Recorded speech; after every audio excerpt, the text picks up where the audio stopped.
Would you like to impress your friends with some shocking facts about history's most obvious false prophet? If so, have I got a list for you.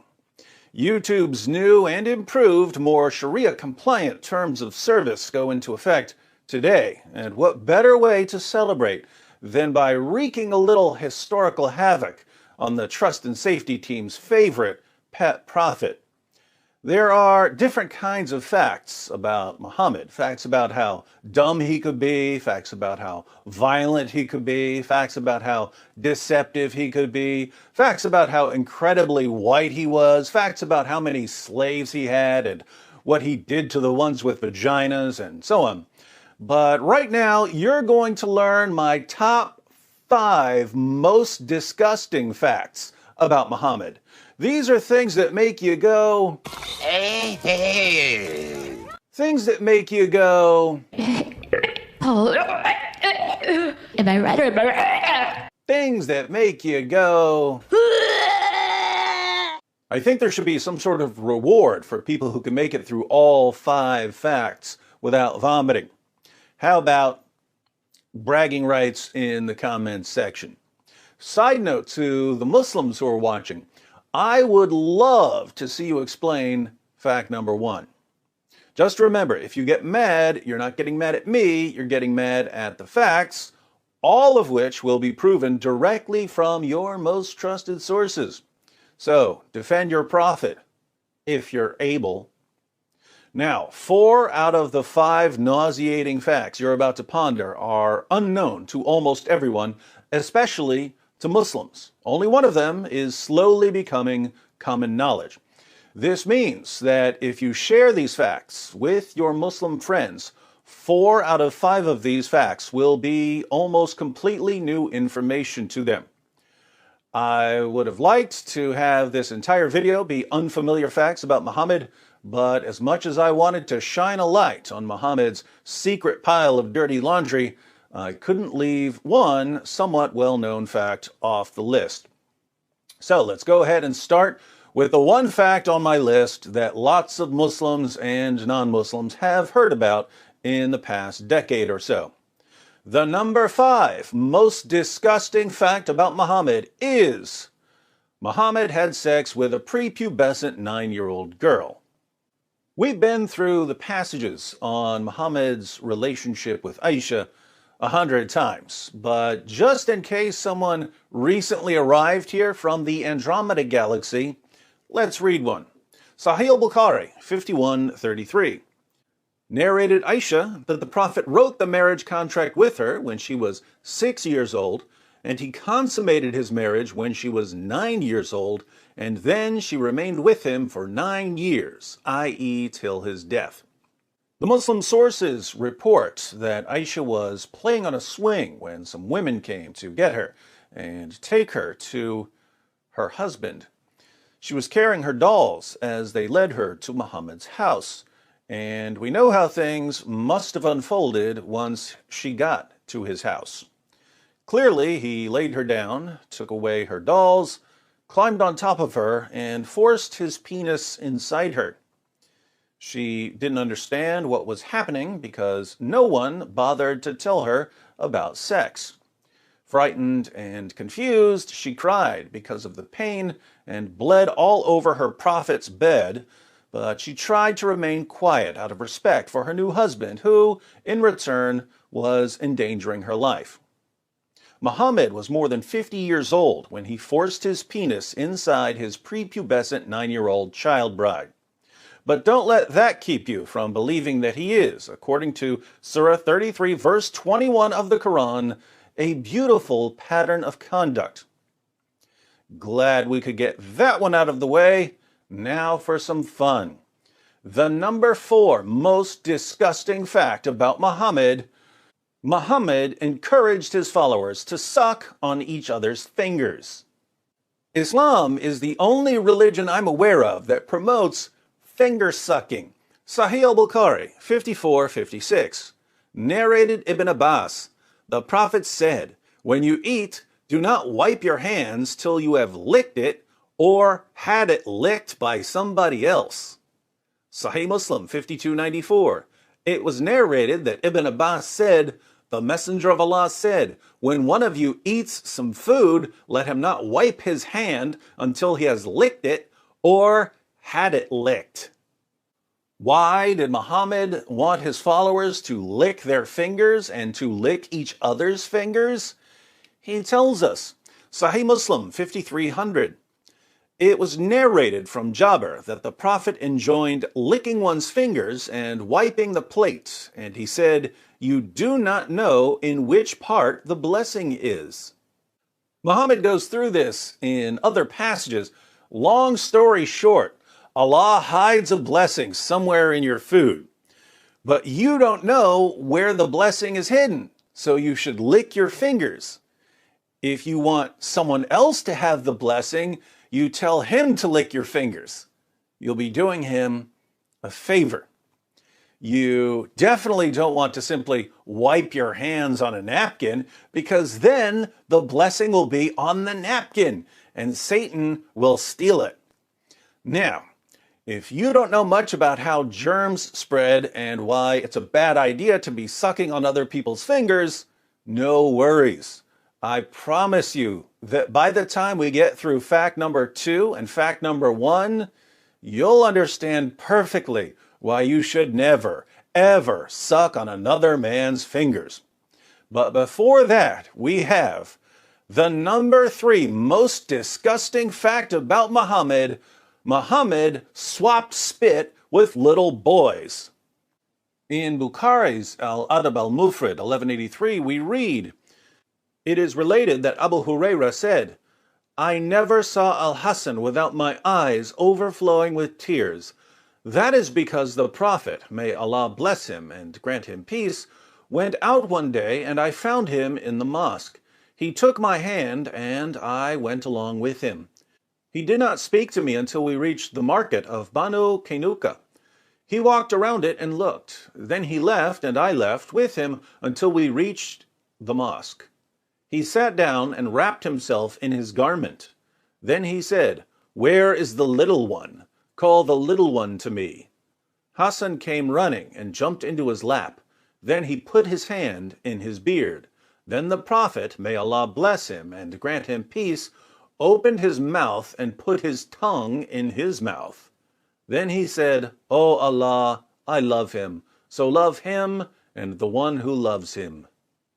According to another hadith, Musnad Ahmed 16245, Muhammad would suck on the tongues and lips of little boys. But fear not, he also guaranteed that if he sucked on a boy's tongue or lips, that boy's tongue or lips would never be tormented by hellfire. Creepiness factor 1,000,000. Now, if you're wondering whether you should let someone like Muhammad suck on your little boy's tongue, you should probably think carefully about the next fact. The number 2 most disgusting fact about Muhammad: Muhammad would have sex with 9 women and girls, but only take 1 bath. Sahih Al-Bukhari 5068. Narrated Anas, the Prophet used to go round, have sexual relations with all his wives in one night, and he had 9 wives. Sahih Al-Bukhari 5215. Narrated Anas bin Malik, the Prophet used to pass by, have sexual relation with all his wives in one night, and at that time he had 9 wives.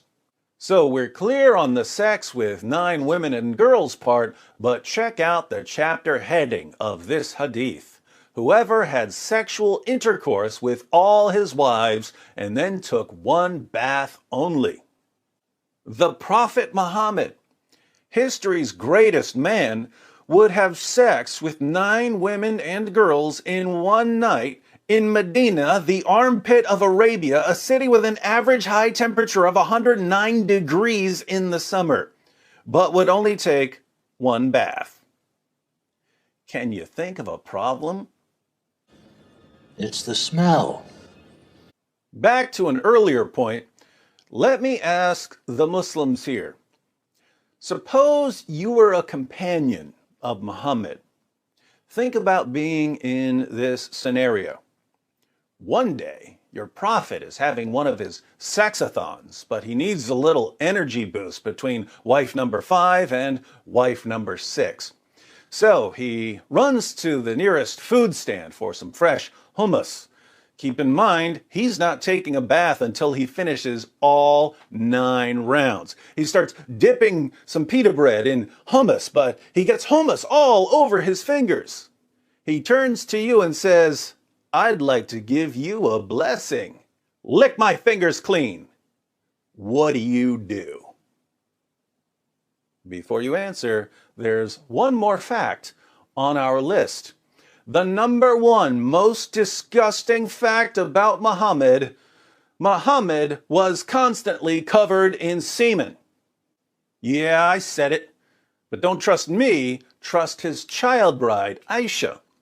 Sahih Al-Bukhari 232 narrated Aisha, "I used to wash the semen off the clothes of the Prophet, and even then I used to notice 1 or more spots on them." Sahih Muslim 669, it was narrated that Aisha said concerning semen, "I used to scratch it from the garment of the Messenger of Allah." Sunan Ibn Majah 537, it was narrated that Aisha said, "I often scraped it, semen, from the garment of the Messenger of Allah with my hand." Aisha, the semen-scraping prepubescent child bride. In Islam, she's called the mother of the faithful. Sahih Al-Bukhari 230. Narrated Sulaiman bin Yasser, "I asked Aisha about the clothes soiled with semen. She replied, I used to wash it off the clothes of Allah's messenger, and he would go for the salat, prayer, while water spots were still visible." Muslims of the world, why was your prophet always covered in semen? Let me give you the benefit of the doubt and assume that it was his semen. Why was your prophet always covered in his own semen? Masturbation wasn't allowed, so that wasn't the source of the semen. Coitus interruptus was frowned upon, meaning that he wasn't allowed to pull out of his wives or sex slaves. So where was all of this semen coming from? The most charitable conclusion here, if I'm being very, very generous, is that Muhammad must have used his garment, even the garment he would wear to the mosque, as a rag to wipe off his prophet penis after having sex. That's the nicest conclusion I can draw. Trust me, the other conclusions I can draw are much, much worse.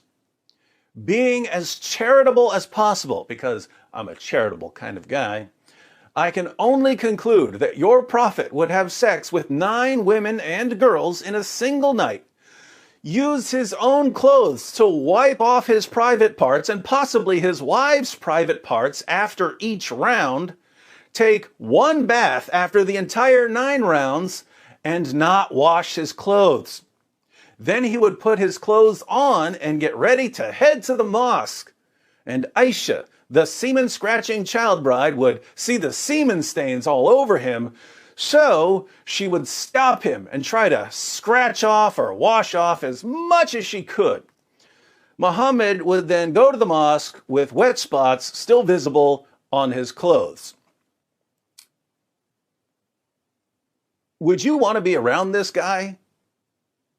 Would you want to give him a hug and have his clothes pressing up against yours?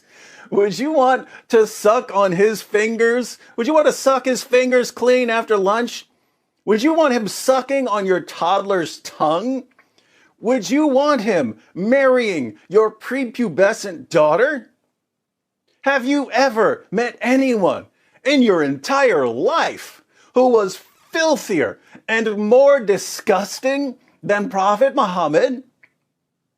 If you're feeling a little nauseous right now, I've got a trick that will make you feel better in just a moment. But before Dr. Wood cures your nausea, be sure to subscribe and click the bell for notifications. I'm not on Facebook or Twitter, so please share this video on other platforms. As always, I'm not stingy with my content, so feel free to mirror my videos on your own channels. If you'd like another way to support the channel, you can click the join button to join the Boom Squad. There are other ways to support in the description box. In the comments, let me know if there are any other disgusting facts about Muhammad that I should have included on this list.